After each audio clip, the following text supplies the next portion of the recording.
Hello everyone. ड्रामे के start में देखते हैं कि फीमेल लीड जीलिंग अपने हस्बैंड से छुप रही थी और वे इस टाइम बहुत घायल थी। जीलिंग की आंखों की रोशनी 5 साल पहले चली गई थी। जीलिंग एक रिच फैमिली से बिलोंग करती है और 5 साल पहले कोई इसके पेरेंट्स को बेरहमी से मार देता है और जीलिंग को इतना ज्यादा सदमा होता है कि वो अपनी आंखों की रोशनी खो देती है और दुश्मन उसकी सारी प्रॉपर्टी पर कब्जा कर लेते हैं और उसके पास रहने के लिए कोई जगह नहीं थी तो उसके ग्रैंडपा का लॉयल हाउसकीपर मिस्टर वू उसे अपने घर ले आता है और फिर वो उसकी शादी अपने बेटे फैन से करवाता है। मगर वो ये बात नहीं जानता था कि उसका बेटा बहुत बुरी नेचर का मालिक है। फैंच उसके पीछे भाग रहा था तो जीलिंग नीचे गिरे हुए कुछ पेपर ढूंढने लगती है और जैसे उसे पेपर मिल जाते हैं तो वो साइड पर छुप जाती है। फैंच उसे कहता है कि तुम कंट्री के रिच मैन के पोते की माँ बनने वाली हो और अगर तुम यहाँ से भाग गई तो भी वो तुम्हें पकड़ लेंगे, इसलिए तुम मेरे सामने आओ। और फिर उसे कहता है कि ये बेबी हम दोनों के लिए टोकन है, इसे हम वो फैमिली को सेल करेंगे तो हम दोनों अच्छी लाइफ गुजार सकते हैं। वो उसे लालच देता है कि तुम बाहर आओ और मैं तुमसे प्रॉमिस करता हूँ कि मैं तुमको फिर हर्ट नहीं करूंगा। और फ्लैशबैक में देखते हैं कि फैंच जीलिंग से कहता है कि 5 साल से हम तुम्हारे खाने पीने का खर्चा अफोर्ड कर रहे हैं और मैंने तुमसे शादी इसलिए की कि मुझे लगा कि लू फैमिली ने बहुत सी प्रॉपर्टी छोड़ी होगी तो वो प्रॉपर्टी मुझे मिल जाएगी और मुझे तुमसे कोई बेनिफिट नहीं मिला तो मैं तुम्हें बेचकर बहुत से पैसे अर्न करूंगा। जीलिंग उसकी मिन्नतें करती रहती है कि मैं तुम्हारी वाइफ हूँ, तुम मेरे साथ ऐसा ना करो। मगर फैंची से बताता है कि मैंने बोवन को ड्रग्स दी हैं, तुम उसके पास जाकर उसे कंपनी दो तो इसके बदले मुझे बहुत पैसे मिलेंगे। तो वह जबरदस्ती उसे बोवन के रूम में भेज देता है और बोवन की नेचर ऐसी नहीं थी कि वो लड़कियों के साथ फ्लर्ट करता, मगर ड्रग के कारण वो जीलिंग के साथ नाइट स्पेंड कर लेता है। मगर तब उसे ये नहीं पता चलता कि उसके साथ जो लड़की है वो जीलिंग है। और फिर हम प्रेजेंट में देखते हैं जीलिंग अपने बेबी से कहती है कि इस वर्ल्ड में मेरे अलावा तुम्हारा कोई रिलेटिव नहीं,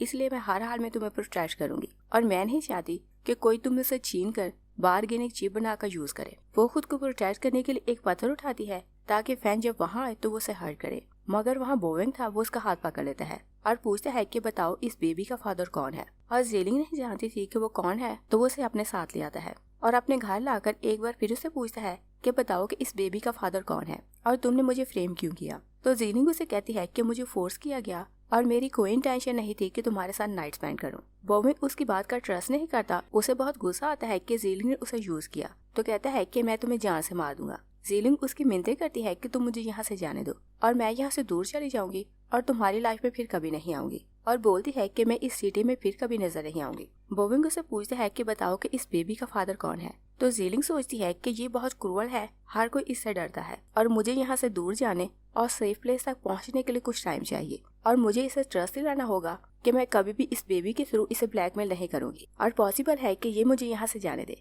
तो वो कहती है कि ये बेबी तो तुम्हारा है मगर मैं इसे कैरी करना चाहती हूँ और मैं तुमसे प्रॉमिस करती हूँ कि मैं इसे यूज करके कभी भी तुम्हें ब्लैकमेल नहीं करूंगी। तभी ग्रैंडमा के 2 सर्वेंट वहाँ आते हैं तो बोविंग से कहते हैं कि ओल्ड लेडी ने बोला है कि आप जीलिंग को हर्ट ना करें और हर कोई बोविंग का टेम्पर जानता था और वो जीलिंग को डराने के लिए नाइफ दिखा रहा था तो वो नाइफ दूर फेंक देता है, मगर नाइफ से सर्वेंट का कान घायल हो जाता है और सर्वेंट जानता था कि अगर उसने शो किया कि उसे पेन हो रहा है तो उसकी कंडीशन इससे बुरी होगी, इसलिए वो खुद को रिलैक्स रखता है और कहता है कि ओल्ड लेडी ने बोला है कि 3 दिन में आप मिस जीलिंग से शादी करेंगे और उन्होंने बोला है कि आपको हर हाल में उनका ऑर्डर मानना है। बोविंग कहता है कि ग्रैंडमा पागल है या फिर मैं पागल हूँ, मैं इस लड़की से शादी क्यों करूँ और क्या उन्हें नहीं पता कि इस लड़की ने मुझे फ्रेम किया था।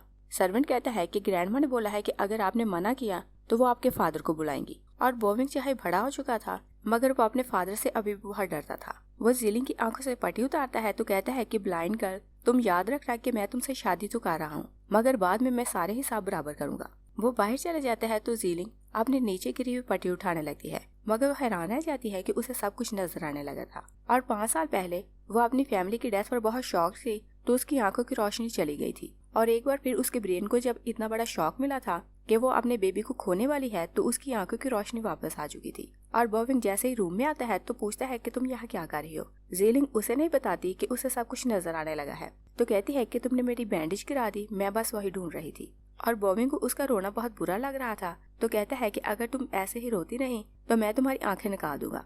और फिर उसे बताता है कि मैं तुमसे शादी कर रहा हूँ, तुम इन पेपर्स पर साइन करो मगर जैसे इस बेबी का जन्म होगा तो तुम यहाँ से चली जाओगी। और साथ ही बताता है कि जब तक तुम यहाँ हो तुम प्रिटेंड करोगी कि हम दोनों के बीच में सब कुछ ठीक है और हम दोनों अच्छे हस्बैंड और वाइफ हैं। और फिर वो जबरदस्ती उसका थंब प्रिंट लेता है तो बताता है कि ये हमारी मैरिज के पेपर्स हैं। वो वहाँ से चला जाता है तो जीलिंग सोचती है कि इसके बारे में रूमर है कि ये बिना रहम किसी को भी मार देता है और इसने तो मुझे कुछ नहीं कहा, तो इसका मतलब ये काइंड हार्टेड है। और सोचती है कि अच्छा हुआ कि फैन से मेरी जान छूट गई और अब मैं और मेरा बेबी यहाँ सेफ हैं। और सोचती है कि मैं यहाँ से भागने का कोई ना कोई रास्ता बाद में ढूंढ लूंगी। और फिर हम देखते हैं कि बोविंग जेलिंग की सारी डिटेल्स चेक करवाता है, तो उसका असिस्टेंट उसे बताता है कि मैडम ने आपको जो कुछ बताया वो सब कुछ सच है, और बताता है कि 5 साल पहले फैंच के साथ उनकी शादी हुई और फैंच ने ही अपनी वाइफ को फोर्स किया और आपको फ्रेम किया, तो उन्हें आपके रूम में भेजा। बोविंग को फैंच पर बहुत गुस्सा आता है, तो कहता है कि वो बहुत चीप है और उसे पनिश करने के लिए वो उसे किडनैप करवाता है और वो उसे हैंग करके बहुत टॉर्चर करवा रहा था। फैंच उसे झूठ बोलता है, तो कहता है कि मैंने नहीं, मेरी वाइफ ने खुद तुम्हें फ्रेम किया क्योंकि वो चाहती थी कि वो इस बेबी को यूज करके फिर से रिच बन जाए। बोविंग कहता है कि मैंने तुम्हारे जैसा चीप हस्बैंड आज तक नहीं देखा, और फिर उसे कहता है कि तुम दोनों की डिवोर्स हो चुकी है और अगर तुमने मेरी वाइफ का नाम भी लिया तो मैं तुम्हारी जुबान काट दूंगा। और उसे बहुत गुस्सा आ रहा था कि एक हस्बैंड ने अपनी वाइफ को इस तरह से फ्रेम किया, तो वो लैश से बुरी तरह उसे मार रहा था और उसे ये रियलाइज नहीं होता कि उसका अपना हाथ घायल हो चुका है। असिस्टेंट कहता है कि आपने सिस्टर इन लॉ का बदला लेकर बहुत अच्छा किया, मगर बोविंग ये बात एक्सेप्ट नहीं कर पाता कि उसने जेलिंग के लिए बदला लिया, तो कहता है कि मैं उसका बदला क्यों लूंगा। और फिर वो उसकी नेक पकड़ लेता है, तो असिस्टेंट उसका हाथ पकड़ के कहता है कि आपका हाथ बहुत घायल हो चुका है, हमें बैंडेज करवाने के लिए हॉस्पिटल जाना चाहिए। तो वो जबरदस्ती उसे अपने साथ हॉस्पिटल ले जाता है। और बोविंग के बारे में हर कोई जानता था कि वो बहुत क्रूअल है और छोटी सी मिस्टेक पर किसी की जान ले सकता है, तो डॉक्टर उसकी बैंडेज करते हुए बहुत डर रहा था और कहता है कि नेक्स्ट टाइम आप वाइप यूज करें तो अपने हाथ का ख्याल रखना। बोविंग डॉक्टर के कांपते हाथ देखता है, तो पूछता है कि क्या मैं बहुत क्रूअल हूँ। डॉक्टर कहता है कि नहीं, आप तो बहुत कूल पर्सन है। और जेलिंग को ये न्यूज मिल चुकी थी कि फैंच हॉस्पिटल है, तो वो वहाँ आती है और वहाँ से गुजरते हुए वो बोविंग को देखती है जो अपने हाथ की बैंडेज करवा रहा था, तो सोचती है कि क्या इसने फैंच को इतना टॉर्चर किया, और लगता है कि इसे समझ आ गई कि फैंच ने मुझे फ्रेम किया था। और बोविंग भी उसे देख लेता है, तो सोचता है कि इसे पता नहीं चलना चाहिए कि फैंच को मैंने टॉर्चर किया था, क्योंकि इसे लगेगा कि मैंने इसका बदला लिया। जेलिंग फैंच की वार्ड में जाती है, तो बोविंग ने ऑलरेडी उसे बेड पर बांधा हुआ था। फैंच उसे देखता है, तो पूछता है कि तुम यहाँ क्यों आई, और फिर कहता है कि तुमने बोविंग को बोला होगा, इसी कारण उसने मुझे इतना ज्यादा टॉर्चर किया। और जेलिंग ने अपनी आंखों पर थीन सी पट्टी बांधी हुई थी ताकि सब समझे कि उसे कुछ नजर नहीं आता। वो वहाँ से एक घास उठाती है, तो फैंच के मुंह में डाल देती है ताकि जब वो उसे टॉर्चर करे तो वो शोर न कर सके, और फिर अपनी स्टिक से उसे बुरी तरह मारती है। और फैंच के हाथ में बंधे हुए थे, तो वो कुछ कर नहीं पाता। जेलिंग उसे कहती है कि अब मैं कंट्री के रिच मैन की डॉटर इन लॉ बन गई हूँ, तो तुम मेरा कुछ नहीं कर सकते। वो उसे बहुत बुरी तरह मारती है, तो फैंच बेहोश हो जाता है। तभी वो वहाँ किसी के आने की आवाज सुनती है, तो डर कर छुप जाती है, मगर वहाँ फैंच का फादर मिस्टर यू आया था और मिस्टर यू ने जेलिंग को बताया था कि फैंच हॉस्पिटल में है। तो वो जेलिंग के सामने झुककर माफी मांगता है और कहता है कि मुझे नहीं पता था कि मेरा बेटा इतना क्रूअल है और ये तुम्हें टॉर्चर करता है और इस तरह से फ्रेम करेगा। तो जेलिंग कहती है कि आप इस तरह से मुझसे माफी ना मांगे, आपने 5 साल मेरी बहुत हेल्प की है। वो अपनी आंखों की पट्टी उतारती है, तो अंकल यू पूछता है कि क्या आप देख सकती हैं। वो हाँ बोलती है, तो मिस्टर यू बहुत खुश हो जाता है, तो कहते हैं कि बोविंग बहुत डेंजरस है, वो आंख ब्लिंक करने से पहले किसी को मार सकता है, और बोलता है कि आप यहाँ से चलें क्योंकि वो आपको किसी टाइम भी मार सकता है। जेलिंग कहती है कि मैं उसके बेबी की माँ बनने वाली हूँ, वो मुझे हर्ट नहीं कर सकता। और फिर एल्डर उस पर नजर रखे हुए हैं, तो उनके डर से वो मुझे मिसट्रीट नहीं कर सकता। और फिर कहती है कि बेबी के पैदा होने तक उसका घर मेरे लिए सबसे सेफ प्लेस है, और इतने टाइम में मैं कुछ पैसे जमा कर लूंगी ताकि अपने बेबी को लेकर अब्रॉड चली जाऊं। तभी वो किसी के पाँव की आवाज सुनती है, तो डर कर बाहर आती है, और वहाँ उसकी मेड शेंग थी जो उसे हॉस्पिटल आई थी। जेलिंग कहती है कि तुमने देख लिया कि मेरी आंखें क्योर हो गई हैं और तुमने मेरी सारी बातें सुन ली, तो तुम जिंदा नहीं रह सकती। मेड कहती है कि मैं किसी को कुछ नहीं बताऊंगी। तो जेलिंग उसे कहती है कि तुम अपने यंग मास्टर से बचने में मेरी हेल्प करो। तभी वो फैंच को वहाँ आते देखती है, तो मेड को लेकर नीचे बैठ जाती है और कहती है कि मुझे अपने यंग मास्टर से बचाओ। तो शेंग नीचे पड़ी हुई उसके पट्टे उठाने लगती है। बोविंग जेलिंग से कहता है कि क्या तुम मुझे फॉलो करते हुए यहाँ आई हो। जेलिंग उससे बहुत डरती है, तो कहती है कि मैंने सुना कि तुम किसी को लेसन सिखाते हुए हर्ट हो गए, तो मैं तुम्हें देखने यहाँ आई। बोविंग उसकी नेक पकड़ लेता है और कहता है कि क्या तुम मुझे फूल समझती हो, मैं अभी अभी हॉस्पिटल आया, तो तुमने ये न्यूज कहाँ से सुन ली। और शेंग जानती थी कि जेलिंग की हेल्प करके वो सिर्फ बच सकती है, तो कहती है कि आप इन्हें ना डराएं, क्योंकि ग्रैंडमा ने बोला है कि अगर आपने इन्हें डराया तो इससे बेबी पर अफेक्ट होगा, और अगर बेबी हर्ट हुआ तो ओल्ड लेडी आपसे पूछेंगी। तो बोविंग जेलिंग से कहता है कि ग्रैंडमा ने तुम्हें बहुत अच्छी हेल्प कर दी है, और फिर उसे कहता है कि तुम मेरे मैटर्स में इंटरफेयर ना किया करो, और अगर तुम ऐसा करोगी तो मैं तुम्हें हर्ट नहीं करूंगा। और याद रखना कि तुम मेरी फैमिली के वारिस को जन्म देने के लिए सिर्फ एक टूल हो, इससे ज्यादा तुम्हारी मेरे लिए कोई वैल्यू नहीं, और अगर फिर तुमने मुझे गुस्सा दिलाया तो मैं तुम्हें मार दूंगा। जीलिंग उसे सॉरी करती है तो बोविंग उसकी पट्टी फेंककर वहाँ से चला जाता है। तो जीलिंग सोचती है कि ये तो बहुत इंटरेस्टिंग है कि इसने मुझे इजीली छोड़ दिया, और शायद ये भी चाहता है कि कोई इसकी परवाह करे, और ये तो क्रूअल नहीं बल्कि काइंड हार्टेड है, मगर प्रिटेंड करता है कि वो बहुत क्रूअल है ताकि लोग उससे डरें, और सोचती है कि सब लोग इससे डरते हैं तो ये मेरे बेबी को प्रोटेक्ट कर सकता है। वो लोग घर जाते हैं तो जीलिंग शेंग से कहती है कि तुमने मेरी बातें सुन ली कि मैं अपने बेबी को लेकर यहाँ से जाना चाहती हूँ। तो मेड कहती है कि आप ट्रस्ट करें कि मैं सिर्फ आपकी लॉयल हूँ। जीलिंग उसे कहती है कि तुम मुझे एक फेवर करो और बताओ कि बोविंग का पास क्या है और वो ऐसा क्रूअल कैसे बन गया। शेंग कहती है कि अगर उन्हें पता चल गया कि मैंने आपको उनके बारे में कुछ बताया है तो वो मुझे मार देंगे। जीलिंग नाइफ निकाल लेती है और कहती है कि अगर तुमने मुझे कुछ ना बताया तो मैं तुम्हें मार दूंगी। दूसरी साइड पे देखते हैं कि बोविंग जब देखता है कि फर्स्ट टाइम कोई उसकी इतनी केयर कर रहा है तो वो उस लड़की को याद करने लगता है जिसने चाइल्डहुड में उसकी जान बचाई थी। और इधर मेड वही स्टोरी जीलिंग को बता रही थी और कहती है कि मैंने रूमर सुनी है कि यंग मास्टर जब छोटा था तो किसी ने उसे स्लाटर हाउस पर बेच दिया था और उसका क्रूअल ऑनर उसे बहुत टॉर्चर किया करता था। और बोविंग याद कर रहा था कि उस आदमी ने जिसने उसे खरीदा था कहता है कि मैं तुम्हें एनिमल जैसा ट्रीट करूंगा और जब मैं वापस आऊंगा तो मैं तुम्हारी स्किन किसी एनिमल की तरह उतार दूंगा। और कहता है कि क्या तुम्हें लगता है कि तुम ह्यूमन हो। वो उसे बहुत मारता है और कहता है कि मेरे लिए ह्यूमन और एनिमल में कोई डिफरेंस नहीं। वो आदमी वहाँ से चला जाता है कि एक बच्ची वहाँ आती है। वो बोविंग को बहुत घायल देखती है तो उसके हाथ पर फूंक मारती है तो उसे रिलैक्स करती है और पूछती है कि क्या तुम्हारी पेन कुछ कम हुई कि नहीं। तो बोविंग बहुत रिलैक्स हो जाता है और फिर वो बच्ची उसे स्वीट्स देती है और कहती है कि इसे खाने से तुम्हारा पेन कुछ कम हो जाएगा। और बोविंग उस लड़की को देखकर बहुत डिसहार्ट हो रहा था। तो मेड बताती है कि यंग मास्टर को जब स्लाटर हाउस बेचा गया तो कुछ दिन बाद वहाँ आग लगी और मैंने रूमर सुनी है कि वहाँ आग यंग मास्टर ने लगाई थी ताकि वो वहाँ से भाग सके, मगर उस आग में बहुत से लोगों की डेथ हो गई और तभी से वो इतने क्रूअल बन गए हैं कि अपनी जान बचाने के लिए वो किसी को भी मार सकते हैं। तो जीलिंग याद करती है कि सालों पहले उसने किसी बच्चे को स्लाटर हाउस में देखा था और जब वो वहाँ से गुजरती तो उसे घायल देकर उसे रिलैक्स किया करती थी। और एक दिन वो वहाँ देखती है कि आग लगी है तो वो बच्चा अनकॉन्शियस था और जीलिंग अपने ग्रैंडपा के साथ वहाँ से गुजर रही थी तो अपने ग्रैंडपा से कहती है कि इसकी जान बचाए। और फिर सबको याद करके जीलिंग सोचती है कि उस टाइम मैंने जिसकी जान बचाई क्या वो बोविंग था। तो वो मेड से कहती है कि इसमें बोविंग का कोई फॉल्ट नहीं था और शायद आग वहाँ खुद लगी हो। मेड कहती है कि मैंने सुना है कि जब हम किसी को पसंद करते हैं तो सबसे पहले उसके लिए सॉरी फील करते हैं और उसे डिफेंड करते हैं। और पूछती है कि क्या आप उन्हें पसंद करने लगी हैं। जीलिंग उसे तो कुछ नहीं कहती मगर दिल में सोचती है कि जब बोविंग घर आए तो उसे पता चलना चाहिए कि उसकी वाइफ को उसकी फिक्र थी,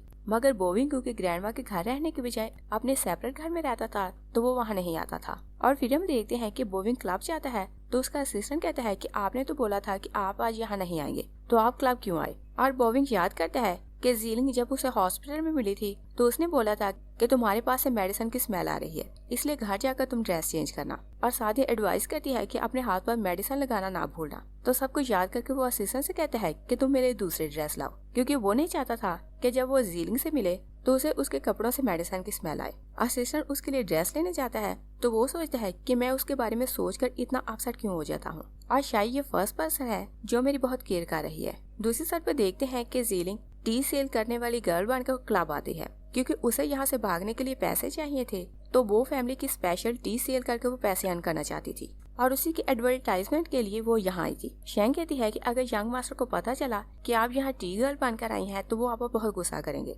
जीलिंग कहती है कि वो नहीं चाहता कि मैं उसके काम में इंटरफेयर करूं तो उसे भी मेरे काम में इंटरफेयर नहीं करना चाहिए। गार्ड्स उसका इनविटेशन देखता है तो कहता है कि आप अंदर जा सकती हैं और फिर उसे कहता है कि आज हम डक्स के लिए वोटिंग करवा रहे हैं और आपको जो डक अच्छा लगे उसके रूम के बाहर आप ये फ्लावर लगा देना। मेड कहती है कि हम वोटिंग करने नहीं आए। जीलिंग उसे रोकती है और एक फ्लावर उठा लेती है तो मेड से कहती है कि क्लब के अंदर मैं अकेली जाऊंगी, तुम यहीं रहो। और जैसे वो अंदर जाती है तो एक रूम का डोर खुला देखती है और बोविंग वहाँ अपना कोट चेंज कर रहा था और वो सिर्फ उसकी बैग देखती है तो सोचती है कि यहाँ के डक के शोल्डर बहुत अच्छे होते हैं और ये लोग इतने हैंडसम हैं तो इसी कारण रिच लड़कियाँ यहाँ आती हैं और सोचती है कि इसकी बैग बिल्कुल बोविंग जैसी लगती है। वो उसे डक समझती है तो वोट देने के लिए फ्लावर उसके डोर के बाहर लगा देती है और उसने ये सिर्फ इस कारण किया था कि वो डक उसे बिल्कुल बोविंग जैसा लगा था। वो वहाँ से चली जाती है कि असिस्टेंट बोविंग के पास आता है तो वो कहता है कि बाहर देखो कि वहाँ कौन है। असिस्टेंट बाहर जाता है तो डोर के बाहर फ्लावर लगा हुआ था। वो फ्लावर लाकर बोविंग को देता है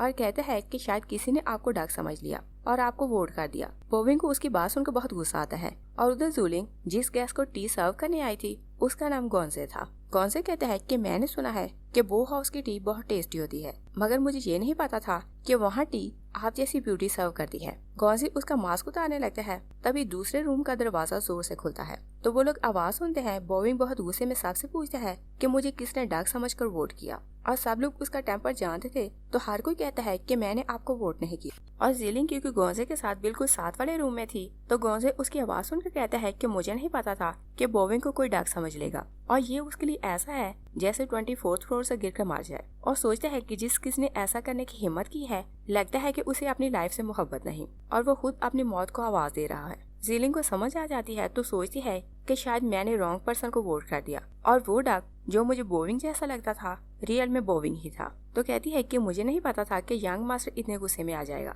गॉन्जे कहता है कि तुम उसके घर काम करती हो तो तुम्हें अपने यंग मास्टर के टेम्पर का क्यों नहीं पता। और फिर कहता है कि मैंने सुना है कि बोविंग अपनी ग्रैंडमा के घर आने से पहले कहीं कैद था, और जिस आदमी ने उसे कैद किया था वो उसे मजबूर करता कि वो उसके जानवरों को पाला करे, और वो उसे भी बिल्कुल जानवर समझकर टॉर्चर किया करता था। और कहता है कि उसने वहाँ से भागने के लिए बहुत से लोगों को एक ही दिन में मार दिया, और सब लोग उससे इतना डर गए कि 3 दिन तक उनका ब्लड भी किसी ने दीवारों से साफ ना किया। जीलिंग उसके बारे में इतना सुनती है तो बहुत डर जाती है और सोचती है कि बोविंग यहाँ भी आ सकता है। तो कहती है कि मुझे कुछ काम याद आ गया, तो वो भागती वहाँ से चली जाती है। और बोविंग जब वहाँ आता है तो वो जा चुकी थी, मगर वो जाते हुए उसकी बैग देख लेता है। तो गॉन्जे से पूछता है कि ये लड़की कौन थी। तो गॉन्जे उसे बताता है कि वो बहुत खूबसूरत टी मास्टर थी, और फिर कहता है कि वो तुम्हारे घर से ही आई थी तो तुम उसे क्यों नहीं जानते। बोविंग अपने असिस्टेंट से कहता है कि तुम जाकर फुटेज चेक करो कि वो लड़की कौन थी। असिस्टेंट फुटेज लाता है तो बोविंग उसके साथ मिलकर फुटेज देख रहा था, और वहाँ वो सिर्फ जीलिंग की बैग देखता है। तो सोचता है कि मैंने इसे कहाँ देखा, और फिर वो याद करता है कि देखने में ये जीलिंग जैसी लगती है तो पॉसिबल है कि वहाँ जीलिंग गई हो। तो सिस्टर से कहता है कि मुझे ग्रैंडमा के घर जाकर अपनी नई वाइफ से मिलना है। और जैसे वहाँ आता है तो जीलिंग की मेड उसे बता देती है कि यंग मास्टर यहीं आ रहा है। तो वो अपनी आंखों पर पट्टी बांधे आंधी होने का नाटक कर रही थी, और जानती थी कि बोविंग वहाँ आ रहा है तो अपनी मेड को बता रही थी कि मैं चाइल्डहुड ही से उसे पसंद करती हूँ। और वो इस टाइम बोविंग के बारे में बातें कर रही थी, और कहती है कि मैंने उसकी बनाई हुई एक पेंटिंग देखी तो मैं तब से उससे मोहब्बत करने लगी, और मैंने उस पेंटिंग के बारे में पता करवाया तो मुझे पता चला कि वो बो फैमिली का यंग मास्टर है। और कहती है कि उसकी सारी पेंटिंग्स इनकम्प्लीट थी तो मैंने डिसाइड किया कि मैं कभी भी उससे शादी नहीं करूंगी। बोविंग उसकी बातें सुनकर अंदर आता है तो कहता है कि तुमने मेरी पेंटिंग कब देखी और कब डिसाइड किया कि तुम उससे शादी नहीं करोगी। और वो ये देखने आया था कि वो रियल में अंधी है या नहीं। जीलिंग एक फाइल ढूंढने लगती है, वो उसे उसकी पेंटिंग दिखाना चाहती थी, मगर बोविंग वहाँ पड़ी हुई नाइफ उठा लेता है। और जीलिंग दिल में उसे बहुत डर रही थी, मगर उसकी पेंटिंग की डिटेल्स बता रही थी। और शेंग ने उसे ये बात सिखाई थी कि अगर वो अपने हस्बैंड की तारीफ करे तो ये बात उसे अच्छी लगेगी। तो वो उसकी पेंटिंग की बहुत तारीफें कर रही थी, और वो ऑलरेडी देख चुकी थी कि बोविंग के हाथ में नाइफ है, तो सोचती है कि इसे पता नहीं चलना चाहिए कि मैं अंधी नहीं। तो वो फाइल दिखाकर कहती है कि देखो मैंने तुम्हारी पेंटिंग को ठीक जज किया कि नहीं। बोविंग उसकी आंखों के सामने नाइफ करता है, मगर जीलिंग ना ही डरती है ना ही आंख ब्लिंक करती है। तो बोविंग को ट्रस्ट हो जाता है कि वो रियल में अंधी है। वो नाइफ नीचे फेंक देता है तो जीलिंग पूछती है कि नीचे क्या गिरा। बोविंग कुछ नहीं बोलता तो जीलिंग पूछती है कि क्या तुम मुझे पेंटिंग सिखाओगे कि नहीं। बोविंग कहता है कि तुम अंधी लड़की क्या मुझे सेड्यूस करने की कोशिश कर रही हो। जीलिंग कहती है कि मैं जानती हूँ कि मेरी इतनी औकात नहीं कि मैं तुम्हें पसंद करूँ, मगर मैं फिर भी तुम्हारे बारे में जानना चाहती हूँ, और जब एग्रीमेंट खत्म हो जाएगा तो मैं यहाँ से चली जाऊंगी क्योंकि मैं तुम्हें मुश्किल में नहीं डाल सकती। बोविंग उसे किस करता है और कहता है कि तुम मुझे पसंद करती हो तो ये इसका रिवार्ड है, और पूछता है कि अगर मैं तुम्हें मार दूं तो तुम क्या करोगी। वो वहाँ से चला जाता है कि शेंग अंदर आती है और पूछती है कि आपने टेस्ट पास किया कि नहीं। जीलिंग उसे अपना हाथ दिखाती है और कहती है कि तुम मेरी बैंडेज करो। शेंग कहती है कि आपने खुद को हर्ट क्यों किया। जीलिंग कहती है कि शायद उसने मुझे नाइट क्लब में देख लिया होगा, और मैं जानती थी कि वो चेक करने आएगा कि मैं अंधी हूँ कि नहीं, और इसी कारण जब तुमने मुझे बताया कि वो मिडनाइट को यहाँ आया है तो मैंने सारी अरेंजमेंट करवाई। और फिर कहती है कि उसने मेरी आंखों के सामने नाइफ की ताकि वो मुझे हर्ट करे, और बताती है कि मैंने खुद को कंट्रोल करने के हाथ में पीस पकड़ी ताकि उसे मुझ पर शक ना हो। तो शेंग कहती है कि आप बहुत क्रूअल हैं। जीलिंग सोचती है कि ये फर्स्ट पर्सन है जो किसी के मुंह से लव कन्फेशन सुनकर उसे मारना चाहता है। और उधर बोविंग जाकर अपनी पेंटिंग देखता है तो खुद से कहता है कि मुझे तो अपनी पेंटिंग के बारे में खुद भी कुछ याद नहीं, तो वो इतनी डिटेल्स कैसे जानती है। और फिर वो जीलिंग और उस लड़की को कंपेयर करने लगता है जिसने पास में उसकी जान बचाई थी, और जीलिंग की बातों को याद करता है तो सोचता है कि वो मुझे ट्रस्ट लेना चाहती है कि पास में वही लड़की थी जिसने मेरी जान बचाई थी, मगर सोचता है कि ये लड़की वो नहीं हो सकती। बोविंग अपने घर जाने लगता है तो असिस्टेंट कहता है कि ओल्ड लेडी ने बोला है कि आप रात यहीं रुके और कल ब्रेकफास्ट आप और आपकी वाइफ उनके साथ करें। बोविंग कहते हैं कि अगर मैं ऐसा ना करूँ तो वो क्या कर लेंगी। असिस्टेंट कहते हैं कि उन्होंने बोला है कि वो आपको हैंग कर देंगी। तो वो मजबूरी में वहीं रुक जाता है और वो जीलिंग के रूम में जाकर सो जाता है। जीलिंग उस पर ब्लैंकेट देने लगती है तो बोविंग उसका हाथ पकड़ लेता है और पूछता है कि तुम मुझसे क्या चाहती हो, तुम मेरी फैमिली में आकर रिच बनना चाहती हो या फिर तुम्हें पैसा चाहिए। जीलिंग कहती है कि मुझे इन दोनों चीजों में से कुछ नहीं चाहिए, मैं सिर्फ ये चाहती हूँ कि मैं तुम्हें प्रोटेक्ट करूँ। बोविंग कहता है कि ह्यूमन नेचर है कि वो अगर इतना कुछ देख ले तो लालच में आ जाता है। जीलिंग कहती है कि तुम चाइल्डहुड जैसे नहीं रहे और याद दिलाती है कि तब तुम बहुत काइंड हुआ करते थे। बोविंग कहता है कि तुम मुझे अपनी बातों से ट्रैप कर रही हो मगर मैं तुम्हें नहीं जानता। जीलिंग कहती है कि हमने पहले ही डील की थी कि हम दोनों में से कोई भी ट्रिक नहीं खेलेगा। बोविंग कहता है कि अच्छा है कि अगर तुम ऐसा करो वरना मैं तुम्हें मार दूंगा। नेक्स्ट डे बोविंग ब्रेकफास्ट करने के बाद वहाँ से चला जाता है तो जीलिंग अंकल यू के स्टोर पर आती है और सिर्फ अंकल यू ही था जो उसकी हर तरह से हेल्प किया करता था। वो उन्हें बो फैमिली की स्पेशल टी देती है और बताती है कि बोविंग घर नहीं आता तो उसे कुछ भी पता नहीं चलेगा और हर कोई जानता है कि बो फैमिली की टी बहुत स्पेशल होती है तो आप इसे अपने स्टोर पर आकर सेल करना, इस तरह मैं पैसे अर्न करके जमा करूंगी तो यहाँ से जा सकूंगी। तभी उसकी एक ओल्ड क्लासमेट जिसका नाम गौज था वो वहाँ आती है और वो पास में उसे बहुत जेलस हुआ करती थी कि वो बहुत रिच फैमिली से बिलोंग करती है। तो कहती है कि 5 साल से तुम्हें हर कोई ढूंढ रहा है मगर कोई नहीं जानता कि लू फैमिली की बेटी 5 साल से कहाँ थी और फिर उसे क्रिटिसाइज करती है कि तुम तो अंधी हो चुकी हो और तुम इतनी पुअर हो गई हो कि टी सेल करके पैसे अर्न करती हो। और वो समझ रही थी कि उसने अंकल यू से शादी की हुई है तो वो उसकी वाइफ है और कहती है कि मुझे नहीं पता था कि तुम्हारा हस्बैंड इतना बूढ़ा है। जीलिंग उसे कहती है कि ये मेरा हस्बैंड नहीं बल्कि मेरा अंकल है मगर गौज उसकी किसी भी बात का ट्रस्ट नहीं करती। वो वहाँ से जाने लगती है और फिर एक इनविटेशन देती है तो कहती है कि कल ऑक्शन है तो तुम पार्टी में आना। और जीलिंग जानती थी कि उसके ग्रैंडपा का ब्रेसलेट वहाँ सेल होगा तो वो कहती है कि मैं ऑक्शन में आऊंगी और फिर उसे कहती है कि मैं ये टी प्रमोट कर रही हूँ तो सबसे पहले ये टी तुम खरीदो। गौज उसे वो टी ले लेती है तो कहती है कि इसके पैसे कितने हैं और वो अपनी तरफ से शो कर रही थी कि वो बहुत रिच बन गई है। जीलिंग उसे कहती है कि इसकी प्राइस सिर्फ 30,000 है। गौज कहती है कि क्या तुम पागल हो, टी की प्राइस इतनी ज्यादा कब होती है। जीलिंग उसे कहती है कि ये बो फैमिली की स्पेशल टी है, इसे सिर्फ हाई क्लास के लोग पीते हैं मगर तुम इसका टेस्ट कैसे जान सकती हो। तो गौज सिर्फ ये शो करने के लिए कि वो हाई क्लास से बिलोंग करती है वो टी खरीद लेती है मगर गौज को 30,000 जाने पर बहुत गुस्सा था। और फिर हम देखते हैं कि जीलिंग पार्टी में आती है तो गार्ड उसका इनविटेशन देकर पूछता है कि आपका नाम क्या है और जैसे वो अपना नाम बताती है तो बोविंग मुड़कर उसे देखता है और सोचता है कि ये यहाँ क्यों आई। तभी गौज और उसकी एक और क्लासमेट दोनों मिलकर उसे बुली करती हैं और कहती हैं कि हमें तो नहीं पता था कि लू फैमिली की रिच बेटी ने एक बूढ़े से शादी कर ली और वो क्योंकि अंकल यू के साथ आई थी तो दोनों मिलकर उसे ह्यूमिलेट करते हैं कि देखो तुम्हारा हस्बैंड कितना ओल्ड एज का है। तो अंकल यू कहता है कि आप लेडी की रिस्पेक्ट करें, मैं सिर्फ इनका एक सर्वेंट हूँ। और गौजी भी वहाँ आया था तो ये बात सुनकर कि वो लू फैमिली की बेटी है बोविंग कहता है कि मुझे नहीं पता था कि ये लू फैमिली की बेटी है और कहता है कि देखो ये कितनी प्रीटी है और अंधी है और इसे खेलने में बहुत मजा आएगा। बोविंग को उसकी बात सुनकर बहुत गुस्सा आता है तो उसे बहुत गौर से देखने लगता है। गौंसी कहता है कि तुम मुझे ऐसे क्यों देख रहे हो। बोविंग कहता है कि मुझे देखना पड़ेगा कि तुम्हारी नेक को काटने के लिए मुझे इसमें कितने कट लगाने पड़ेंगे। और गौंसी को समझ नहीं आता कि उसने उस लड़की के अंगेज इस तरह की बात की तो वो ऐसे क्यों बोल रहा है। और जीलिंग एक टेबल पर जाती है तो वहाँ से वाइन उठाने लगती है तो उसके फादर का एक फ्रेंड उसे बुली करने लगता है और कहता है कि सब जानते हैं कि लू फैमिली की डेथ हो चुकी है और तुम अनाथ हो तो तुम्हारा कोई नहीं। और वो भी यही समझ रहा था कि उसने मिस्टर यू से शादी कर रखी है तो कहता है कि यू से शादी करने से अच्छा है कि तुम मुझसे शादी करो, मैं तुम्हें उससे ज्यादा खुश रखूंगा। बोविंग को उस पर बहुत गुस्सा आता है तो जाकर उसकी बहुत पिटाई लगाता है और गार्ड्स को बोलता है कि इसे ले जाकर बाहर फेंक लो। और वो किसी को क्लियर नहीं करता कि जीलिंग के साथ उसका क्या रिलेशन है। जीलिंग बहुत खुश होकर उसके साथ वाली सीट पर बैठ जाती है और कहती है कि मुझे नहीं पता था कि जो कोई मुझे बुली करे तुम उसे ऐसे टॉर्चर करोगे। बोविंग कहता है कि मैंने तुम्हारा बदला नहीं लिया और वो पर्सन मुझे अच्छा नहीं लगा तो मैंने उसे यहाँ से निकाल दिया। मगर जीलिंग बहुत कॉन्फिडेंस होकर कहती है कि तुमने मुझे बचाने के लिए उसे हर्ट किया। तो बोविंग सोचता है कि क्या ये पागल है जो मेरे साथ होने पर खुश हो रही है और बाकी लोग मुझसे नफरत करते हैं और दूर भागते हैं और ये लड़की सचमुच पागल है। और फिर जैसे ही ऑक्शन स्टार्ट होता है तो गौन जानती थी कि सबसे पहली बोली लू फैमिली की ब्रेसलेट की है और जीलिंग जैसे ही बोली लगाती है तो गॉन्ज उसे क्रिटिसाइज करती है कि आपने बोली बहुत कम लगाई और कुछ लोग उससे मिले हुए थे जो ब्रेसलेट की प्राइस बढ़ाते जा रहे थे, मगर ज़ीलिंग एक्सपेंसिव प्राइस में ब्रेसलेट खरीद लेती है। तो गॉन्ज सबके सामने उसे क्रिटिसाइज करती है और कहती है कि तुम तो इतनी रिच नहीं कि तुम इतनी एक्सपेंसिव ब्रेसलेट खरीद सको, और तुम्हारे एक्स हस्बैंड ने तुम्हें छोड़ दिया और तुम्हारा इस बूढ़े यू के साथ अफेयर होगा, तो इसने ये ब्रेसलेट तुम्हें खरीद कर दी। ज़ीलिंग बहुत गुस्से में आती है और कहती है कि अंकल यू मेरा एल्डर है और मैं इनकी बहुत रिस्पेक्ट करती हूँ, और बताती है कि मेरा न्यू हस्बैंड बहुत अच्छा और केयरिंग है, वो मुझसे बहुत मोहब्बत करता है और मैं अपनी शादी से बहुत खुश हूँ, और अगर फिर तुमने मेरे बारे में ऐसे रूमर फैलाई तो तुम्हारे साथ बहुत बुरा होगा। तो बॉबिंग सोचता है कि ये सिर्फ अंधी नहीं बल्कि मोहब्बत में भी अंधी है और सबके सामने मुझे डिफेंड कर रही है। और ज़ीलिंग जैसे ही ब्रेसलेट लेती है तो अब वहाँ उसका कोई काम नहीं था, तो वो बाहर आ जाती है। तो बॉबिंग भी उसे फॉलो करते हुए बाहर आ जाता है और ज़ीलिंग तो देख सकती थी, तो उसे देखकर किसी को फोन पर कह रही थी कि बॉबिंग की बर्थडे आने वाली है, तो मैं ये गिफ्ट उसे दूंगी और मैं कभी भी उसकी बर्थडे भूल नहीं सकती। और बॉबिंग को लगता था कि वो उसे देख नहीं सकती, तो पहले वो कार उसके पास रोकता है और फिर आगे ले जाता है और एक बार फिर वापस आता है तो सोचता है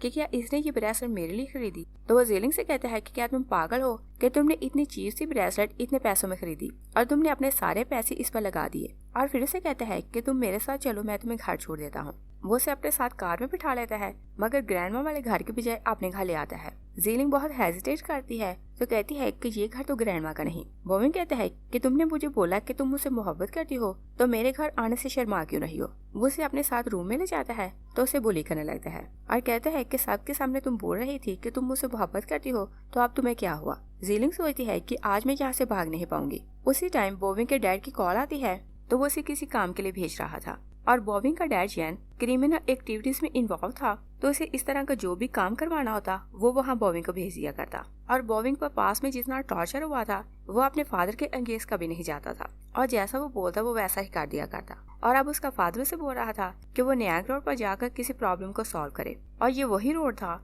जहाँ पास में बॉबिंग को किडनैप करके रखा गया था और टॉर्चर किया गया था। और वो वहाँ नहीं जाना चाहता था, तो अपने फादर से कहता है कि अगर मैं वहाँ ना जाऊँ तो आप क्या करेंगे। तो मिस्टर येन कहता है कि अगर तुम वहाँ ना गए तो तुम्हारी मॉम की प्रॉपर्टी में से तुम्हें 1% भी नहीं मिलेगा। ज़ीलिंग ब्रेसलेट पकड़ने लगती है तो बॉबिंग ब्रेसलेट पकड़ लेता है और पूछता है कि ये आम सा ब्रेसलेट है, तो तुम्हारे लिए ये इतना स्पेशल क्यों है। ज़ीलिंग उसे कहती है कि ये लव टोकन है और ये मेरे ग्रैंडपा ने मुझे दिया था, और ये मेरे लिए स्पेशल इसलिए है कि मेरा ग्रैंडपा हर टाइम इसे पहने रखता था और इसमें उसकी ब्लेसिंग्स हैं और मेरी इसमें प्रेयर्स हैं। और बॉबिंग पहले भी बहुत से लोगों को मारा करता था, मगर कभी भी उसे अपनी लाइफ की परवाह नहीं थी, मगर अब वो चाहता था कि वो ज़ीलिंग के साथ अपनी लाइफ स्पेंड करे, तो वो अपनी लाइफ की केयर करने लगा था। तो वो कहता है कि तुम अपने ग्रैंडपा की ब्रेसलेट मुझे क्यों देना चाहती हो। वो कुछ नहीं बोलती, तो बॉबिंग कहता है कि मैं ये पहनकर लोगों से लड़ने जा रहा हूँ, और अगर मैं जिंदा वापस आ गया तो मैं समझ लूंगा कि इसमें तुम्हारी प्रेयर्स हैं और फिर मैं तुम्हारी तरफ से इसे एक्सेप्ट कर लूंगा। तो वो ब्रेसलेट पहनकर उन लोगों से लड़ने चला जाता है और उधर असिस्टेंट ग्रैंडमा को बताता है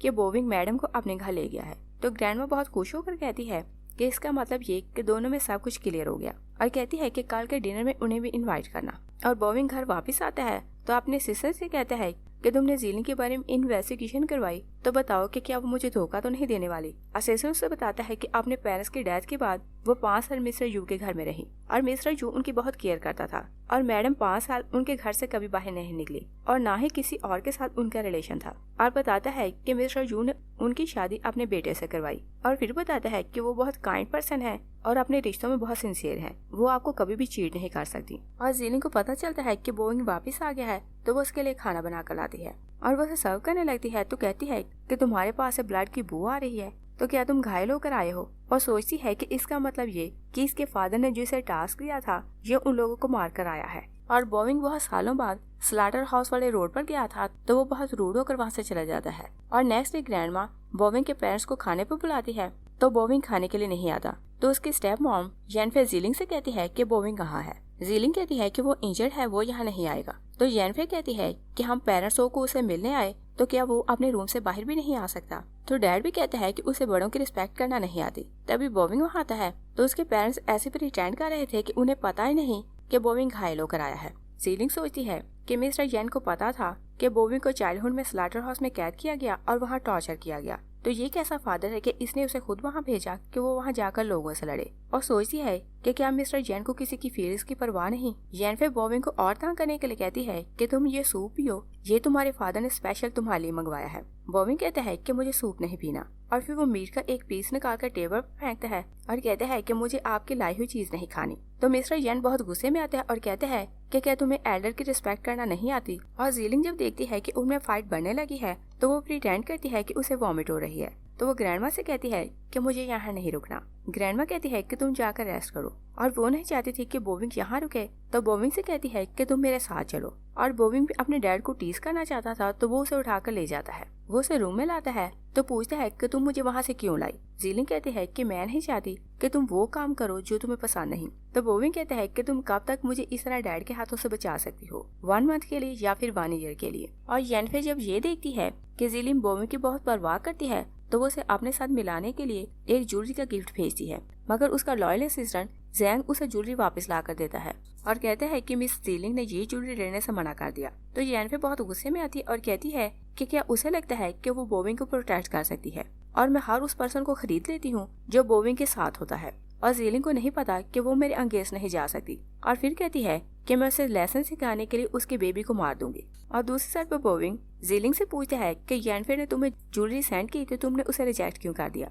जीलिंग कहती है कि वो मुझे खरीदना चाहती है मगर मैंने उसे जता दिया कि मैं बिकने वाली नहीं और वो मुझे तुम्हारे अगेंस्ट यूज करना चाहती है और अगर कोई मुझे पैसों में तोल दे तो भी मैं तुम्हें चीट नहीं कर सकती। तो बॉबिंग से कहता है कि तुम अपने रूम में जाओ और सोचता है कि इसने मेरे कारण इतनी एक्सपेंसिव डायमंड की ज्वेलरी रिजेक्ट कर दी तो मुझे इसके लिए कुछ गिफ्ट लेना चाहिए। तो वो अपने असिस्टेंट को कॉल करता है कि मुझे एक्सपेंसिव नेकलेस खरीदना है। और जीलिंग अपने रूम में जाती है तो वहाँ कुछ मैगजीन देखती है। तो वो पूछती है कि ये मैगजीन किसने भेजे। तो शेंगू से बताती है कि ये येनफे ने भेजे हैं। और वो जैसे ही मैगजीन खोलती है तो वहाँ उसकी ग्रैंडमा का नेकलेस था जो सेल होने के लिए ऑक्शन में था। तो वो प्लान करती है कि मैं ऑक्शन स्टार्ट होने से पहले वो नेकलेस खरीद लूंगी। और ऑक्शन क्योंकि नेक्स्ट डे था तो वो उसी टाइम मॉल जाने लगती है ताकि वो नेकलेस पहले खरीद ले। अंकल जैंग उसे देख लेता है तो कहता है कि रात बहुत हो चुकी है, मैं आपके साथ चलता हूँ। और फिर जैसे ही वो उन्हें मॉल आता है तो वो शेंग को हिट करके बेहोश कर देता है। और जीलिंग जैसे ही पीछे मुड़ती है तो जैंग उसके नेक पर नाइफ रख लेता है और कहता है कि तुम मेरे साथ चलो।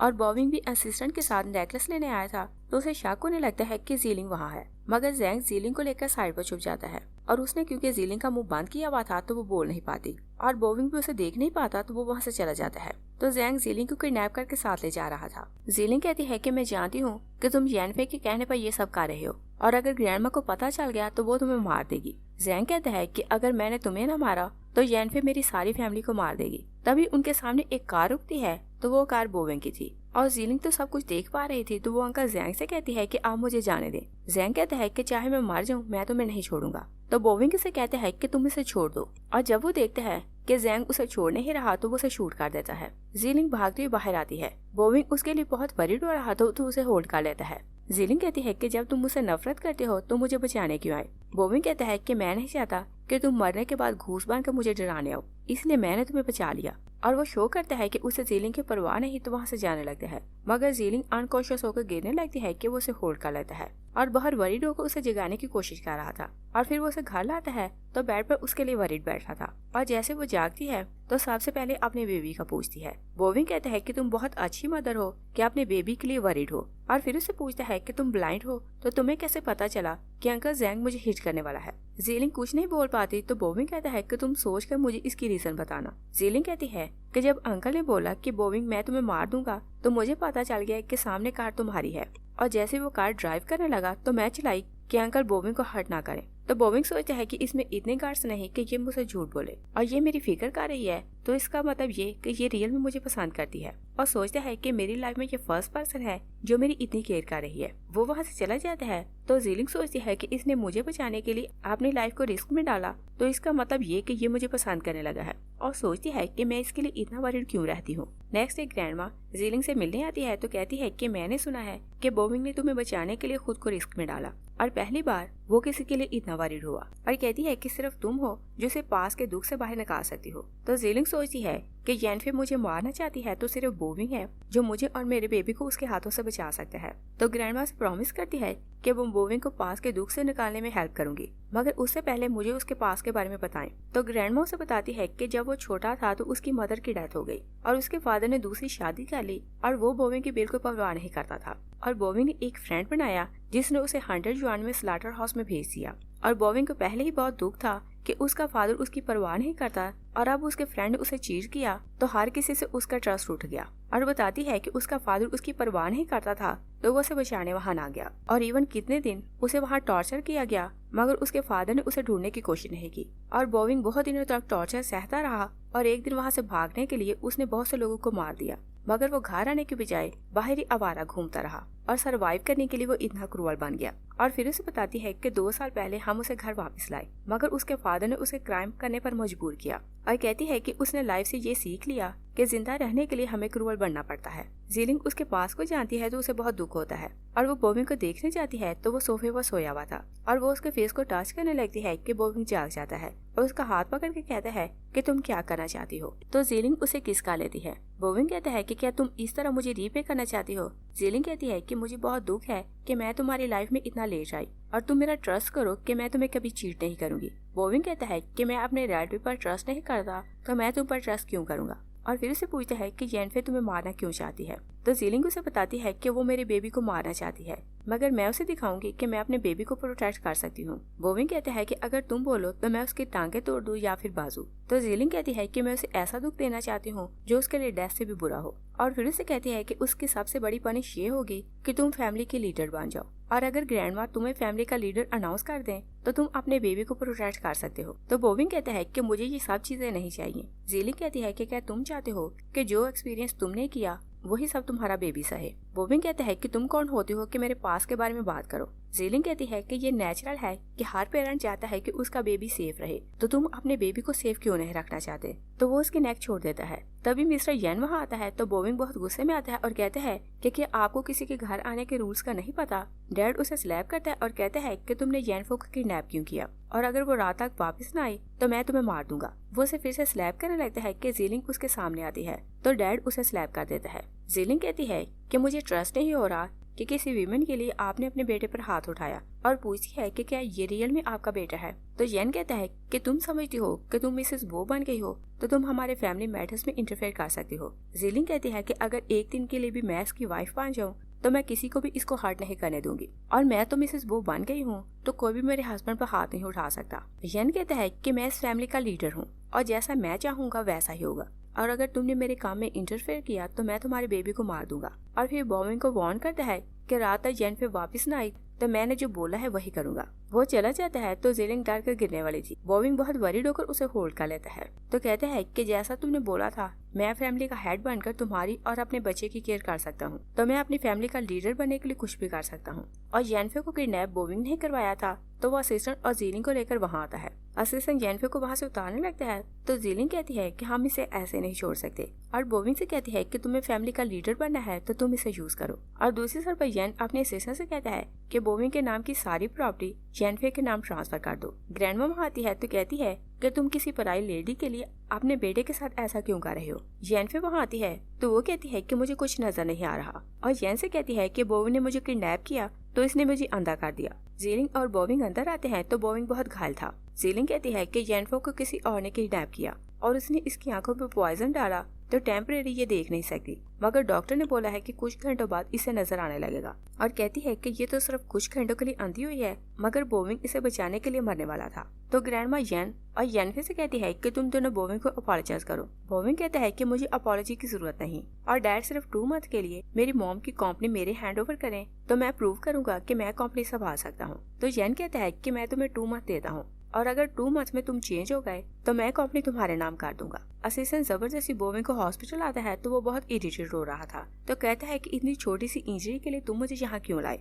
और फिर कहता है कि जीलिंग बहुत स्मार्ट है, वरना येन को हम किसी तरह भी धोखा नहीं दे सकते थे और लाइफ में पहली बार है कि डैड किसी और की बात मान रहा है। उसी टाइम जीलिंग वहाँ आती है तो उसने हाथ में एक फ्लावर पकड़ा हुआ था और कहती है कि मैं घर से कुछ ला ना पाई तो मैंने हॉस्पिटल में ये फ्लावर देखा तो मैंने इसे तोड़ लिया, मगर मैंने इसके कांटे तोड़ दिए हैं। बोविंग कहता है कि तुम देख नहीं सकती तो तुमने फूल कैसे तोड़ लिया और इसके कांटे कैसे तोड़े। और फिर उसका हाथ देखता है तो असिस्टेंट से कहता है कि डॉक्टर को बुलाओ कि इसकी बैंडेज करे और जीलिंग उसे फ्लावर देती है तो बोविंग स्माइल करने लगता है। जीलिंग कहती है कि तुम स्माइल करते हो बहुत अच्छे लगते हो। बोविंग कहते हैं कि तुम तो देख नहीं सकती तो तुम्हें कैसे पता कि मैं स्माइल कर रहा हूँ। जीलिंग कहती है कि मैंने तुम्हारे फेस को टच किया तो तुम्हारे एक्सप्रेशन से मुझे पता चला कि तुम स्माइल कर रहे हो। तो बोविंग से कहता है कि मुझे फ्लावर पसंद नहीं तो वो उसे अपनी लैब से उठा देता है, मगर वो खुश हो रहा था कि फर्स्ट टाइम कोई लड़की उसे पसंद करने लगी थी। और मेयर को जब जैंग ने हर्ट किया था तो वो तब से हॉस्पिटल में एडमिट थी। वो वहाँ आती है तो फ्लावर दिखाकर कहती है कि आपने ये फ्लावर कल मुझे दिया तो देखें ये इतना अच्छा है कि आज तक फ्रेश है। बोविंग को बहुत गुस्सा आता है तो शैंग से कहता है कि तुम ये फ्लावर यहाँ रखो और यहाँ से जाओ। वो वहाँ से चली जाती है तो बोविंग अपना फ्लावर नीचे रखकर मसल देता है और कहता है कि मुझे पसंद नहीं कि जैसी चीजें तुम किसी और को दो वैसे ही मुझे भी गिफ्ट करो। मगर सीलिंग को अच्छा लगता है कि वो जेलस हो रहा था। बोविंग कहता है कि मुझे पसंद नहीं कि स्ट्रेंजर मेरे अराउंड रहे तो कल तुम सेक्रेटरी बनकर मेरे साथ ऑफिस जाया करोगी। और नेक्स्ट डे जीलिंग बोविंग के साथ ऑफिस आती है तो वर्कर बोविंग को देखकर कहते हैं कि एक गुंडा मवाली हमारा बॉस कैसे बन सकता है और कहते हैं कि ये तो मॉन्स्टर है तो क्या वो फैमिली इसे अपना वारिस अनाउंस करने वाली है। और बोविंग ने क्योंकि जीलिंग से प्रॉमिस किया था कि वो फैमिली का हेड बनने के लिए किसी से भी फाइट नहीं करेगा तो वो उनकी बातें सुनकर कुछ नहीं बोलता। मगर जीलिंग उन लोगों से कहती है कि तुम लोगों में इतनी करेज कहाँ से आ गई कि अपने बॉस को उसके मुंह पर बुरा बोलो। वर्कर उसे सॉरी करते हैं तो वो कहती है कि तुम लोग यहाँ से जाओ। मगर वो खुश हो रही थी कि बोविंग अपने बेबी को सेफ लाइफ देने के लिए इतनी स्ट्रगल कर रहा था और येन फिर बर्दाश्त नहीं कर पा रही थी कि येन ने चाहे 2 मंथ के लिए सही कंपनी बोविंग को दी और सोची है कि अगर वो सक्सेसफुल हो गया तो उसे फैमिली का वारिस अनाउंस किया जाएगा। और वो ये बात जानती थी कि वो पढ़ा लिखा नहीं तो वो सोचती है कि मैं उसे इजीली ट्रैप कर सकती हूँ। तो वो मिस्टर जेन को लेकर ऑफिस आती है और बोविंग को ब्लेम करती है कि तुम्हारे कारण हमें बहुत लॉस हुआ। और बोविंग नहीं जानता था कि प्रोजेक्ट क्या है तो वो कुछ भी बोल नहीं पाता। तो जीलिंग कहती है कि क्या मैडम जेनफे बता सकती है कि जो कॉन्ट्रैक्ट साइन नहीं हुआ उसके कारण हमें लॉस कैसे हो गया। तो येन बहुत हैरान होकर येनफे से कहते हैं कि ये क्या बोल रही है। जीलिंग कहती है कि बोविंग ने वो प्रोजेक्ट साइन नहीं किया तो हमें लॉस कैसे हो गया और कहती है कि इन्होंने बोविंग को ट्रैप करने की कोशिश की। तो मिस्टर येन बहुत गुस्से में आता है तो येनफे से कहते हैं कि अगली बार मेरे बेटे को इस तरह से ट्रैप ना करना। वो लोग वहाँ से चले जाते हैं तो बोविंग जीलिंग से पूछता है कि तुमने मुझे कॉन्ट्रैक्ट साइन करने से क्यों रोका था और तुम तो अंधी हो तो तुम्हें कैसे पता चला कि प्रोजेक्ट में क्या है। तो वो सोचती है कि मैं इसे ये तो बता नहीं सकती कि मैंने कॉन्ट्रैक्ट पा लिया था। तो कहती है कि मैंने सुना है कि जिस मॉल से हम लोग कॉन्ट्रैक्ट साइन करने वाले थे वहाँ इलीगल प्रोडक्ट सेल होती हैं तो इसी कारण मैंने तुम्हें रोक दिया कि बाद में तुम मुश्किल में पड़ोगे। और बोविंग इतना इनोसेंट था तो वो उसकी बात का ट्रस्ट कर लेता है। और फिर हम देखते हैं कि गौंज येनफे से मिलने आती है और गौंज येनफे की फ्रेंड की बेटी थी। गौंज कहती है कि आपने मुझसे प्रॉमिस किया था कि बोविंग की शादी अब मुझसे करवाएंगी, मगर जीलिंग उसकी लाइफ में कैसे आ गई। तो येनफे कहती है कि अगला फैमिली का हेड उसे अनाउंस किया जाने वाला है तो मैं उसकी शादी तुमसे करवाऊंगी, मगर शादी के बाद जैसा मैं बोलूंगी तुम वैसा ही करोगी। और फिर वो जीलिंग को रास्ते से हटाने के लिए मिलकर कुछ प्लान बताती हैं तो अंकल यू के स्टोर पर तोड़फोड़ करवाती हैं। जीलिंग अंकल यू के स्टोर पर जाती है तो सॉरी करती है कि ये सब मेरे कारण येनफे ने किया। अंकल उसे कहता है कि उन्होंने तुम्हारे लिए ये फोन छोड़ा है। वो गौंज को कॉल करती है तो वो उसे कहती है कि तुम क्लब मुझसे मिलने आओ तो हम मिलकर इस मैटर को सॉल्व करेंगे। वो उसे मिलने वहाँ जाती है तो एक लड़का उसे रोक लेता है। उधर असिस्टेंट बोविंग को बताता है कि मैडम अकेली क्लब गई हैं और उनका फोन घर पर है। बोविंग बहुत गुस्से में क्लब जाता है तो जबरदस्ती सारे रूम्स को चेक कर रहा था और एक रूम वो चेक करता है तो वो लड़का जीलिंग को बुली कर रहा था। बोविंग उसे बुरी तरह टॉर्चर करता है और जब वो देखते हैं कि जीलिंग अनकॉन्शियस हो गई तो वो उसे हॉस्पिटल आता है और जैसे वो जागती है तो डॉक्टर उसकी आंखें चेक करके कहता है कि आपका बेबी बहुत लकी है, बेबी की भी जान बच गई और मैडम की आंखें भी क्योर हो गई। तो जीलिंग सोचती है कि मुझे और नाटक नहीं करना चाहिए और ये जताने के लिए कि उसने पहले जीलिंग को कभी नहीं देखा वो असिस्टेंट से पूछती है कि क्या तुम मेरे हस्बैंड हो। तो असिस्टेंट सॉरी करके फौरन वहाँ से चला जाता है, मगर बोविंग उसकी बात सुनकर बहुत जेलस हो रहा था। तो जीलिंग उसे क्लियर करती है कि तुम बहुत हैंडसम हो और मैंने पहले तुम्हें देखा नहीं तो इसी कारण मुझे मिस्टेक हुई। बोविंग डॉक्टर से पूछता है कि इसकी आंखें सडनली क्योर कैसे हो गई। डॉक्टर कहता है कि पास में एक एक्सीडेंट के कारण इनकी आंखों की रोशनी चली गई और आज इन्हें फिर से एक शॉक मिला तो इनकी आंखें क्योर हो गई। तो बोविंग डॉक्टर की बात का ट्रस्ट कर लेता है। डॉक्टर वहाँ से चला जाता है तो बोविंग जीलिंग से कहता है कि तुम मुझसे ऐसे क्यों डर रही हो, और पूछता है कि क्या मेरा फेस बहुत डरावना है। और जीलिंग तो इस कारण डर रही थी कि अगर वो जान जाए कि उसकी आंखें बहुत पहले क्योर हो चुकी हैं तो वो पता नहीं उसके साथ क्या करे। मगर कहती है कि मैंने पहली बार तुम्हें देखा तो बस थोड़ी कंफ्यूज हो रही थी, मगर तुम बहुत हैंडसम हो। और उधर जेनिफर को जब ये बात पता चलती है कि जीलिंग का बेबी अभी तक सेफ है तो वो बहुत गुस्से में आती है, और वो ये चाहती थी कि जब उनकी बेबी की डेथ हो तो बोविंग बहुत गुस्से में आएगा तो खून खराबा करेगा। मगर वो बहुत निराश हो जाती है कि ऐसा कुछ नहीं हुआ। और बोविंग जब घर जाता है तो जीलिंग को सेड्यूस करने लगता है। जीलिंग उसे कहती है कि अगर तुम ऐसा करते रहे तो चाहे कॉन्ट्रैक्ट खत्म हो जाए मैं तुम्हें छोड़कर कहीं नहीं जाऊंगी। तो बोविंग उसे वार्न करता है कि जैसे कॉन्ट्रैक्ट खत्म होगा तुम यहाँ से चली जाओगी। वो वहाँ से चला जाता है तो जीलिंग सोचती है कि मैंने इसकी इतनी हेल्प की तो ये मुझ पर गुस्सा क्यों कर रहा है। और जीलिंग की आंखों की रोशनी वापस आ जाती है तो वो ऑफिस में असिस्टेंट की बजाय कोई और जॉब करने लगती है। तो बोविंग अपने असिस्टेंट के लिए किसी को हायर कर रहा था और कुछ लोग इंटरव्यू के लिए आते हैं। तो एक लड़की बोविंग के क्लोज होना चाहती थी तो फाइल पकड़ाते हुए फाइल नीचे गिरा देती है और वो बोविंग को अपनी ब्यूटी से इम्प्रेस करने की कोशिश कर रही थी। तो जीलिंग सोचती है कि कैसे नजर नहीं आ रहा कि ये लड़की इसे सेड्यूस करने की कोशिश कर रही है। और बोविंग भी जानना चाहता था कि जीलिंग उसके बारे में क्या सोचती है, तो पूछता है कि हम इस लड़की को जॉब पर रखें कि नहीं। जीलिंग कहती है कि अगर आपको लगता है कि ये सूटेबल है तो आप इसे जॉब पर रख लें।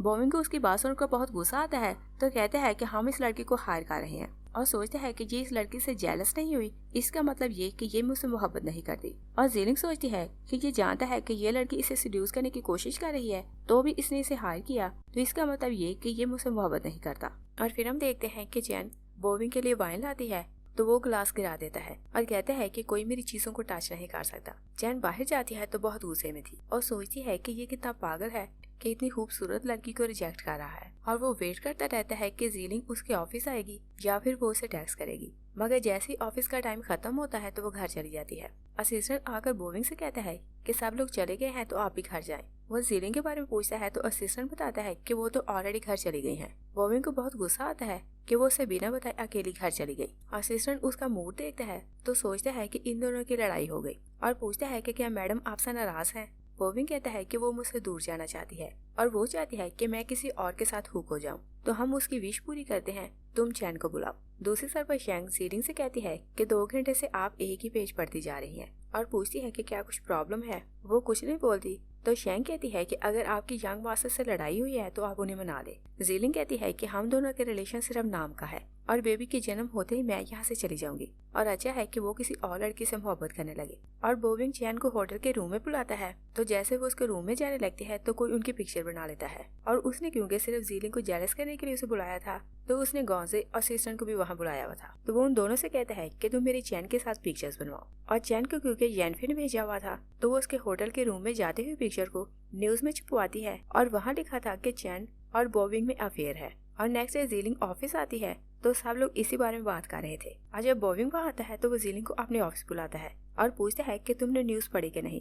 तो जीलिंग उसे कहती है कि तुम्हारा अभी ट्रेनिंग सेशन चल रहा है तो तुम्हें ऐसी न्यूज फैलाकर अपनी रेपुटेशन खराब नहीं करनी चाहिए और अगली बार तुम डेट पर जाओ तो तुम कोई प्राइवेट प्लेस ढूंढना ताकि वहाँ कोई तुम्हारी पिक्चर्स ना बनाए। वो वहाँ से जाने लगती है तो बोविंग से कहता है कि क्या तुम्हें परवाह नहीं कि मैं सिर्फ तुम्हारे साथ रहना चाहता हूँ। जीलिंग कहती है कि हमारा रिलेशन सिर्फ नाम का है तो मुझे कोई राइट नहीं कि मैं तुम्हारे मैटर्स में इंटरफेयर करूँ। वो बाहर जाती है तो चैन उसे अपना फेक मार्क दिखाकर कहती है कि मिस्टर बो मुझसे रियल में मोहब्बत करता है और तुम्हारी वो बिल्कुल परवाह नहीं करता। वो बहुत गुस्से में अपने ऑफिस आती है तो रोने लगती है। तो एक लड़का यिंग जिसे जेनफे ने ही वह जॉब दी हुई थी वो आकर उसे बुली करने लगता है। जीलिंग उसे हिच करती है कि बोविंग उन दोनों को देख लेता है। वो वहाँ आता है तो चैन भी उसके पीछे आ जाती है। जीलिंग उसे बताती है कि ये लड़का मुझे बुली कर रहा था तो जीलिंग उसे अपने ऑफिस ले जाता है और फिर दूसरे रूम में जाकर यिंग को बुरी तरह मारता है। तो जीलिंग चैन से कहती है कि देखो वो मेरी कितनी परवाह करता है। और बोविंग ऑफिस आता है तो चैन से कहता है कि तुम यहाँ से जाओ और फिर जीलिंग को अपनी चेयर पर बिठाता है। तो जीलिंग कहती है कि मुझे लगता है कि उस लड़के को येनफे ने हायर किया वो हम दोनों में दरार डालना चाहता है और वो चाहती है कि मेरी रेपुटेशन खराब हो जाए। और फिर पूछती है कि तुम्हें मेरी बात का ट्रस्ट है कि नहीं क्योंकि वो लड़का मुझे रियल में बुली कर रहा था। बोविंग सोचता है कि चैन के साथ मुझे देखकर ये जेलस क्यों नहीं हुई। तो वो उसकी नेक पकड़ के कहता है कि मैं जानता हूँ कि उस लड़के ने ही तुम्हें बुली किया होगा और अगर कभी तुमने मुझे चीट करने का सोचा तो मैं तुम्हें मार दूंगा। जीलिंग उसे हिट करती है और कहती है कि तुम्हें मेरी बात का ट्रस्ट क्यों नहीं कि उस लड़के को किसी ने हायर किया था। बोविंग उसे बहुत गुस्से में देखता है तो पूछता है कि क्या तुम जेलस हो रही हो। तो जीलिंग और गुस्से में वहाँ से चली जाती है। असिस्टेंट वहाँ आता है तो पूछता है कि आपने असिस्टेंट इन लॉ को नाराज क्यों किया। बोविंग बहुत खुश हो जाता है तो कहता है कि वो इतने गुस्से में है तो इसका मतलब कि वो मेरी परवाह करती है और मुझे किसी और लड़की के साथ बर्दाश्त नहीं कर सकती। और जब वो घर जाता है तो जीलिंग अपना सामान पैक करके जा रही थी। बोविंग उसे कहता है कि तुम मेरे परमिशन के बिना यहाँ से नहीं जा सकती। तो जीलिंग उसे कहती है कि तुम अपने लवर के पास जाओ। बोविंग पूछता है कि क्या तुम जेलस हो रही हो, तो वो ना बोलती है।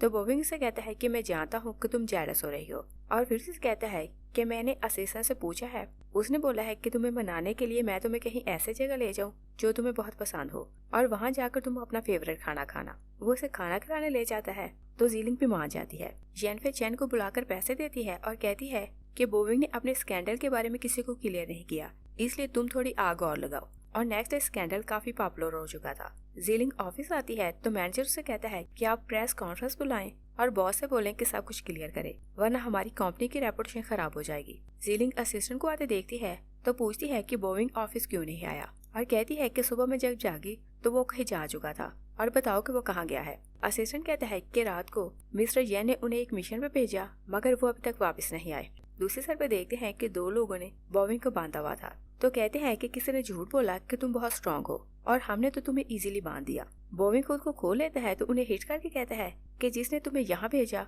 उसने ये नहीं बताया कि मुझे डील करने के लिए दो लोग कम हैं। वो असिस्टेंट को कॉल करता है और कहता है कि मेरी वाइफ की केयर करना। और जब वो ऑफिस जाने के लिए अपनी कार में बैठता है तो देखता है कि कार के ब्रेक फेल हैं। वो सामने एक ट्री को देखता है तो गाड़ी को वहाँ हिट कर देता है। दूसरी साइड पर देखते हैं कि एक शेयर होल्डर चैन को बुलाता है तो कहता है कि प्रेस कॉन्फ्रेंस होने वाली है और तुम वहाँ झूठ बोलना कि बोविंग बुरा पर्सन है और उसका तुम्हारे साथ अफेयर है और इसके बदले मैं तुम्हें बहुत पैसे दूंगा।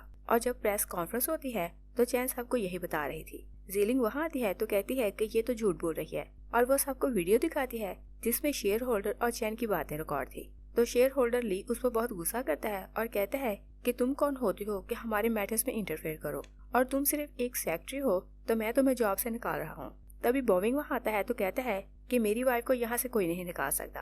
तो सब लोग उसकी बात सुनकर हैरान हो जाते हैं कि जीलिंग उसकी वाइफ है। और जैसे वो सामने जाता है तो जीलिंग उसके लिए बहुत वरीड होती है कि तुम कहीं घायल तो नहीं। बोविंग उसे किस करता है और सबको बताता है कि ये मेरी वाइफ है और जीलिंग से कहता है कि ये जो तुम ब्लड देख रही हो ये मेरा अपना नहीं, इसे तुम्हें फिक्र करने की जरूरत नहीं। और ली से कहता है कि क्या तुम डिसअपॉइंट हो गए कि मैं जिंदा वापस आ गया। और ली क्योंकि उसका टेम्पर जानता था तो कहता है कि ये सब चैन ने किया, मगर चैन कहती है कि मैंने सब कुछ ली के कहने पर किया। तो वो असिस्टेंट से कहता है कि इसे यहाँ से ले जाओ। बोविंग टेस्ट चेंज करके आता है तो जीलिंग उससे पूछती है कि तुमने पब्लिक को क्यों बताया कि मैं तुम्हारी वाइफ हूँ। तो बोविंग कहता है कि क्या तुम्हें बुरा लगा कि मैंने सबको बता दिया। तो जीलिंग कहती है कि जब हमारी डिवोर्स होगी तो तुम लोगों को क्या बताओगे और तब तुम्हें बहुत प्रॉब्लम होगा कि लोगों को सब कुछ क्लियर करो। बोविंग कहता है कि अगर तुम मुझे छोड़कर जाना चाहती हो तो मैं तुम्हें बता दूं कि मैंने स्लाटर हाउस में बहुत से लोगों को मार दिया था और अगर तुमने जाने की बात की तो मैं तुम्हें भी मार दूंगा। वो वहाँ से जाने लगता है कि उसका घाव बहुत दर्द होने लगता है। जीलिंग उसे ऑफिस लाती है तो उसकी बैंडेज करने लगती है। तो बोविंग कहता है कि मैं तुमसे कुछ भी छुपा नहीं पाता और वो उसे मेडिसिन लगाने लगती है कि बोविंग को बहुत ज्यादा पेन होने लगता है। बोविंग कहता है कि क्या तुमने जानबूझकर मुझे हर्ट किया। जीलिंग उसे वहाँ से जाने लगती है तो वो प्रिटेंड करता है कि उसे बहुत ज्यादा पेन हो रही है। तो जीलिंग रुक जाती है और कहती है कि जब तुम्हें खुद की खुद परवाह नहीं तो मैं तुम्हारी केयर क्यों करूं। तो बोविंग उसे बताता है कि जेनिफर ने कुछ लोगों को भेजा कि वो मुझे मार दे और जब मैं बचकर बाहर आया तो उसने मेरी कार के ब्रेक ऑलरेडी फेल करवा दिए थे और बताता है कि मेरा एक्सीडेंट हो गया। मैं बहुत बुरे हाल में था मगर मुझे सिर्फ ये याद था कि मुझे जिंदा तुम्हारे पास वापस आना है। और फिर उसे बताता है कि जब मैं आग देखता हूँ तो मैं अपने माइंड को कंट्रोल नहीं कर पाता और मैंने जब रास्ते में आग देखी तो मैं अनकॉन्शियस होने वाला था मगर मैंने डिसाइड कर लिया कि मुझे हर हाल में तुमसे जाकर मिलना है। तो देखो मैं तुम्हारे पास जिंदा वापस आ गया।